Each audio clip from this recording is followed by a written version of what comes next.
And they're like, congratulations, guys. See you in Vancouver. Not a word of lie. That's how we found out. And we're like, what's Vancouver? Is that a bar? Like, I knew what Vancouver was. I didn't know exactly where it was. I've been to Toronto. You know, like, we Americans are not known for our geography skills. And so I was like, I'm not really sure what that is. Is that south of LA? Or, but it kind of threw me for a bit of a loop in my head. So I was like, I don't know how to, like, I don't know if my passport is up to date. What's Vancouver? Like, what do I do? I don't know anybody there. It's Canada, but it's still a foreign country where you have to have your passport. If somebody wants to visit you, they have to go get their passport and go through customs and immigration and security. And so no one wants to come visit because it's expensive. Like, I was going to be alone again. You know? I knew Jensen, I knew that we were friends, but I didn't know that we'd be such good friends yet. And so I felt kind of a little bit alone. So that was a strange situation, I suppose. But it worked out for the best. Because now, in hindsight, 15 years, almost, or 14 years later, I get to focus on my friends, my crew guys and gals, my buddy Sam, and then live life when they call cut. So, happy going. I'm happy you're happy, please. Thank you. See you. You're my favorite interpreter. Hi, how are you? Sorry to anyone who might be sort of sick hearing about Marvel, but I just wondered if you'd seen Endgame. Marvel too? Marvel, and if you'd seen Endgame yet, and if not, you can. I'm super interested. I've actually never seen any of the Avengers movies. Take it easy. I'm very interested. I just haven't had the time there. I'd love to, but if I'm going to sit down, it's not super realistic for me to cut out a couple hours of my life, you know what I mean? Without my kids, my wife, my friend, my puppy. And if I'm traveling, I don't want to watch Avengers on an iPad, you know? Like I want to watch it on a big TV if I can't see the movie. So I haven't seen any of them yet. I know a few of the guys. Chris Evans has been a buddy for a long time. So... Yeah, we're going to need a picture proof of that. Yeah.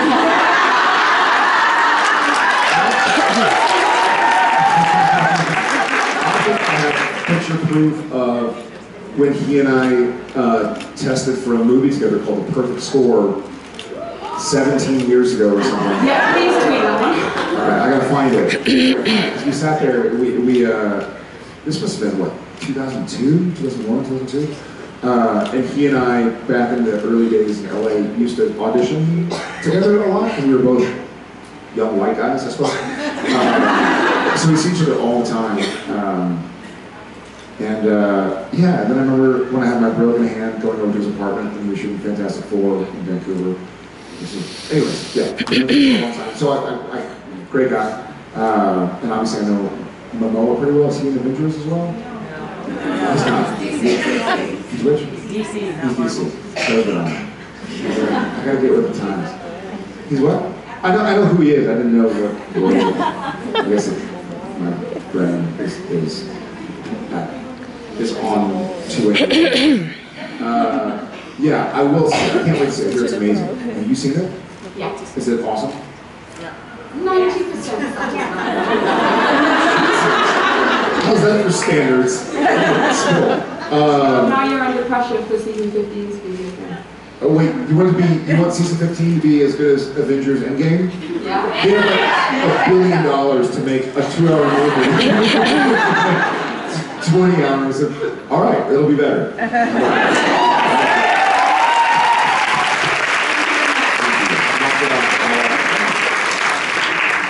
Hi. Good morning. Good morning. I would like to know, as a child, did you have a favorite tale? And if so, which one was it? Funny.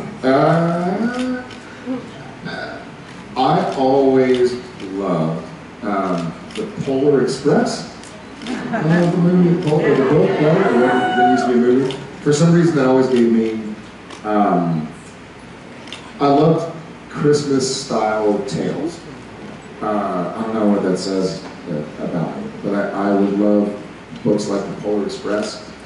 I read a lot as a kid. I was kind of a bit of a strange little loner that would sit in my room and read things. I don't know why Polar Express came to my head, but I guess that's what I would go with. Did you have one? Yes, I love Watership Down. I was obsessed with the movie. Say that again? Watership Down. It's a book, and it was also filmed, and I still feel today obsessed with it. Interesting. Watership Down. Watership Down? White rabbit. Huh. Awesome. Thank you. Thank you.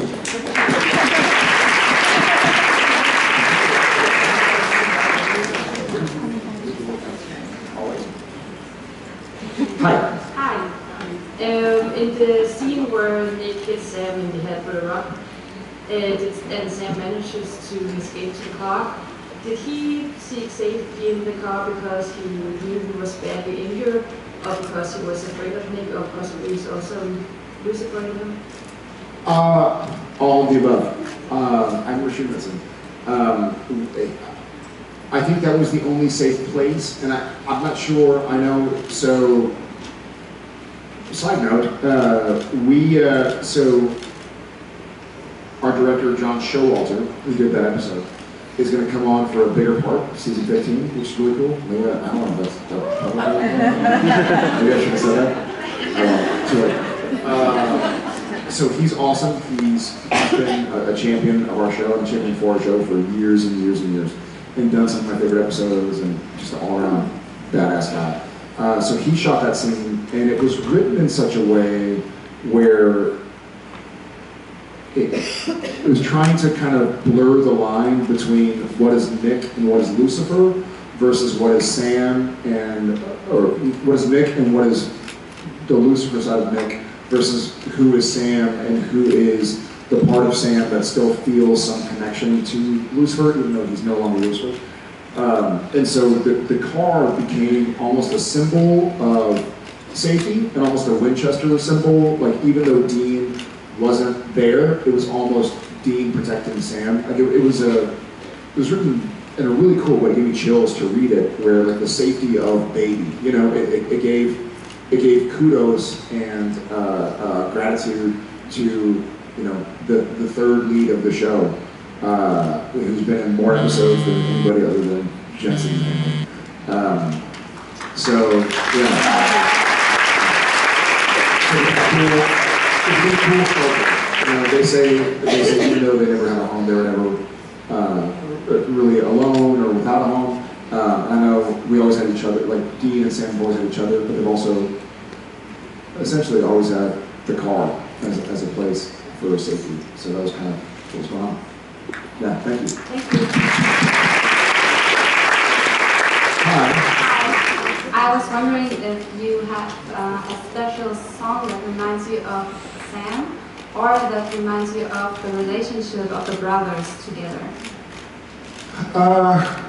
There are a few. I don't know if I have a special song that reminds me of Sam or the brothers, but there are definitely a few songs that every time I hear them, I think of Supernatural. One is obviously "Carry On, My Wayward Son." Another one is "Back in Black." Yeah, there are a few songs that definitely, when they come on the radio, if I'm in a restaurant or something and they're playing in the background, I'm like, nah. Funny enough, "Eye of the Tiger." "Eye of the Tiger" will forever make me think of Supernatural. 40 years from now, if it's playing in my hospital room, 40, 50, 80, whatever. If medicine hasn't figured out how to make us immortal yet. Yeah, you? Yeah, I have like, for the brothers, I guess there are some songs like with the title Brother. I guess one is from Codaline. And it's like the lyrics is, I got you brother, if I'm dying on my knees. And you know, like the relationship basically. I think it could have been written for the brothers. Yeah. And for Sam, like in the early seasons, I think, I don't know, Billy Talent? Yeah, sure. "Devil on My Shoulder." It's like some kind of twisted, I got a devil on my shoulder over and over. It's like... Fine. We're doomed. Yeah, and nothing to lose. Yeah. Awesome. Yeah, so we say codaline. So, Oh yeah, right. Yeah, awesome. Cool songs. I'll have to tune back in. Yeah, thank you very much. What else? You changed sides. Well, hey, you're Morning. How are you? I'm on it. I'll be better in like 4 or 5 hours. It's time to get up. This is me last night. Sleep, go to sleep. In Jack in the Box, Bob Singer showed up as a doctor. Can you tell us more about that and how that came about? In Jack in the Box episode. That was one episode, yeah. That was the penultimate? There's a doctor? No, Bob Singer showed up as a doctor. They were going to... no, he went around the corners FBI agents and did a double take, and I swear it was Bob Singer. Yes. Got it. Yes, I did answer the question. Yes, when we're yes, that is his second cameo as a doctor. As a matter of fact, he was in one of the other ones earlier. They made the gag reel. Yeah, changing channels. Was it Changing Channels? Yeah. So every now and again we force him to be in it, and he doesn't want to be. He's like,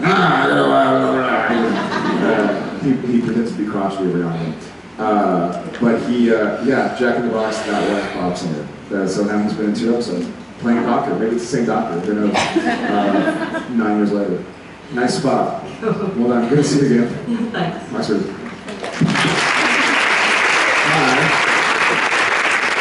Hi. I have to put my glasses on and that way.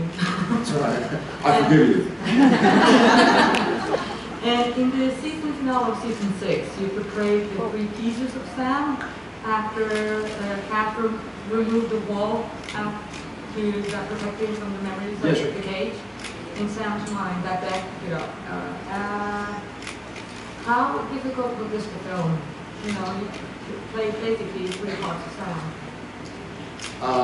In season 6 finale was the one where there's like we called him Hell Sam, I suppose, in Bobby's house, and so was Sam. Soul Sam in the forest. Those are really difficult. Those are really difficult scenes to film. I don't enjoy acting to a wall or to a piece of tape, and it sounds like a joke, but when you're doing that, you're usually acting to a piece of tape. So I'm pretending to be acting. Like Sam, talking to somebody, but one of my favorite things about filming with people like Jensen and I mean, God, the list goes, Misha and Felicia and the whole gang too, Richard and Rob, is you as an actor, you have to know your lines. Like that's the basics. Like if you're playing basketball, you have to know how to dribble and shoot. And then when you get on the court with somebody else, they bring out different aspects and facets of your game. And so it's kind of difficult to shoot both characters in a scene because you're not talking with somebody. And to me, that's not interesting to do. Like, I don't want to sit there and do a monologue with nobody to bring something else out of me and vice versa. So that was a really, really difficult episode. That and the parts, I guess it was Swan Song, or maybe the episode before that, where it'd be like Lucifer and Sam in the mirror. It's hard. You're sitting there going like, I have to memorize the entire scene and pretend to be a couple of people. Those are tough to shoot. Those are difficult. I love doing stuff like with Gabriel, where go from Sam to Gabriel back. Like that's fun, but I'm still acting with somebody, whether it was Curtis Armstrong or Jensen Ackles or whomever. I really enjoyed that kind of stuff. But when there's nobody to look back to you, it feels strange because you're literally looking at 2 pieces of tape next to the camera and pretending to have a conversation, and then somebody else is reading the other dialogue, so you don't have to say both. It's a difficult. Those are the most difficult scenes to shoot. I think I love stunt scenes and emotional scenes, and I guess even fun comical scenes. Even though that's not necessarily the number one in my wheelhouse. And also there's one song that will remind me forever of Supernatural. Sure. And Sam and Dean singing When You're Dead or Alive. I'm a big Bon Jovi fan, so you guys murdered that song, but I love it. You were supposed to murder it. Saying you can sing. Thank you. That's saying Jared into the panel, but I'm not sure. I swear, it's that mesmerizing.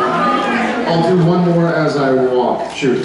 Hi, thank you. Hi, thank you. So Steven Amell is wrapping up Era early next year. Do you think you guys could convince him to do a small cameo for season 15? And if so, Well, he's going to be filming. He's going to be filming Arrow, right? it's a shorter season. We can certainly try. Why do you think Arrow's ending? Obviously, the Winchester brothers kill all of the queens. So.